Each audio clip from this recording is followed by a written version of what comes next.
और बच्चों, कैसे हो आप सब? नीचे कमेंट में लिख के बताना मुझे कि इस लॉकडाउन में आप लोग अपना समय कैसे बिता रहे हैं। तो आओ बच्चों, अब हम अपनी क्लास शुरू करते हैं। हम लोग पढ़ रहे थे पाठ 5 अपराजिता, जिसका एक बड़ा भाग हो गया था और अब हम लोग आगे देखेंगे। हम लोगों ने लास्ट में देखा था कि जो लेखिका है वो लखनऊ गई थी, वहाँ उन्होंने एक लड़के को देखा जो आईएएस की तैयारी करता था और उसका हाथ कट गया और वो अपना मानसिक संतुलन खो बैठा। लेकिन चंद्रा जो है विपरीत परिस्थितियों में भी अपनी महत्वाकांक्षाओं के साथ, बहुत कुछ करने की इच्छा के साथ खुश रहती है। अब आगे का देखेंगे। मैडम, आप लखनऊ जाते ही क्या मुझे ड्रग रिसर्च इंस्टीट्यूट से पूछकर यह बताएंगी कि क्या वहां आने पर मेरे विषय माइक्रोबायोलॉजी से संबंधित कुछ सामग्री मिल सकेगी? मैडम, आप कह रही थीं कि आपके दामाद हवाई के ईस्ट वेस्ट सेंटर में हैं। क्या आप उन्हें मेरा बायोडाटा भेजकर पूछ सकेंगी कि मुझे वहां की कोई फेलोशिप मिल सकती है? यहाँ कभी सामान्य सी हड्डी टूटने पर या पैर में मोच आ जाने पर ही प्राण ऐसे कंठगत हो जाते हैं जैसे विपत्ति का आकाश ही सिर पर टूट पड़ा है। और इधर यह लड़की है कि पूरा निचला धड़ शून्य है, फिर भी बोटी बोटी फड़क रही है। ऊंची नौकरी की एक ही नीरस करवट में उसकी निरंतर प्रतिभा डूबती जा रही है। आजकल वह आईआईटी मद्रास चेन्नई में काम कर रही है। लेखक ये बताना चाह रही हैं कि वो दिव्यांग होते हुए भी लोगों से बातें करती रहती है कि क्या मुझे यहाँ नौकरी मिल सकती है, क्या मुझे वहाँ फेलोशिप मिल सकती है। और बताती हैं कि अगर एक सामान्य व्यक्ति की थोड़ी हड्डी ही टूट जाती है या मोच आ जाती है पैर में, तो वो घर में कैसे बैठ जाता है जैसे अब वो कुछ कर ही नहीं सकता है। लेकिन ये लड़की चंद्रा, जिसका धड़ पूरा शरीर, कमर के नीचे का पूरा हिस्सा काम नहीं करता है, लेकिन वो कितनी महत्वाकांक्षी है और वो हमेशा अपनी नौकरी की तलाश में, अपनी पढ़ाई के लिए लोगों से पूछती रहती है, लोगों से जानकारियां इकट्ठा करती रहती है। और जबकि वो वर्तमान समय में काम कर रही है, वर्तमान समय में वो आईआईटी मद्रास यानी चेन्नई में काम भी करती है, फिर भी उसको आगे बढ़ने की अभी बहुत लालसा है। जन्म के 18वें महीने में जिसकी गर्दन से नीचे का पूरा शरीर पोलियो ने निर्जीव कर दिया हो, उसने किस अद्भुत साहस से नियति को अंगूठा दिखा अपनी थीसिस पर डॉक्टरेट ली होगी। यहाँ लेखिका बता रही है कि वो चंद्रा जब 18 महीने की थी, यानी कि 1 साल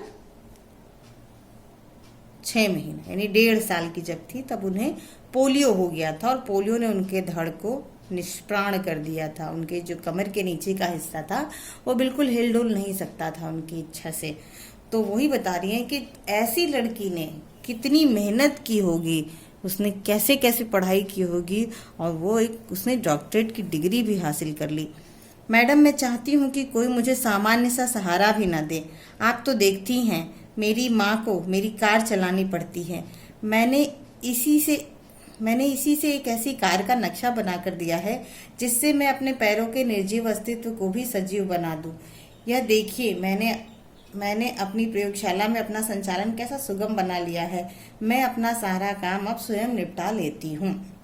वो बताती है लेखिका को चंद्रा कि उसे इस बात का दुख है कि उसके लिए कार उसकी माँ चलाती हैं, लेकिन उन्होंने एक ऐसी कार का नक्शा भी बना लिया है जिसको वो खुद चलाएंगी, जिसको उन्होंने बनने के लिए दे दिया है। और उन्होंने अपने पूरे लैब को भी इस हिसाब से अरेंज कर रखा है जिससे वो अपना सारा काम आसानी से कर सके। उसने मुझे तस्वीरें दिखाई। समस्त सामग्री उसके हाथों की पहुंच तक ऐसे धरी थी कि निचला धड़ ऊपर उठाए बिना ही वह मनचाही सामग्री मेज से उतार सकती थी। किंतु उसकी आज की इस पटुता के पीछे है एक सुदीर्घ कठिन अभ्यास की यातनापरक भूमिका। स्वयं डॉक्टर चंद्रा के प्रोफेसर के शब्दों में उनके प्रोफेसर ने बताया कि हमने आज तक 2 व्यक्तियों द्वारा सम्मिलित रूप से नोबेल पुरस्कार पाने के विषय में सुना था, किंतु आज हम शायद पहली बार इस पीएचडी के विषय में भी कह सकते हैं। देखा जाए तो ये डॉक्टरेट भी संयुक्त रूप से मिलनी चाहिए। डॉक्टर चंद्रा और उनकी अद्भुत साहसी जननी श्रीमती टी सुब्रमण्यम को। 25 वर्ष तक इस सहिष्णु महिला ने पुत्री के साथ साथ कैसी कठिन साधना की और इस साधना का सुखद अंत हुआ।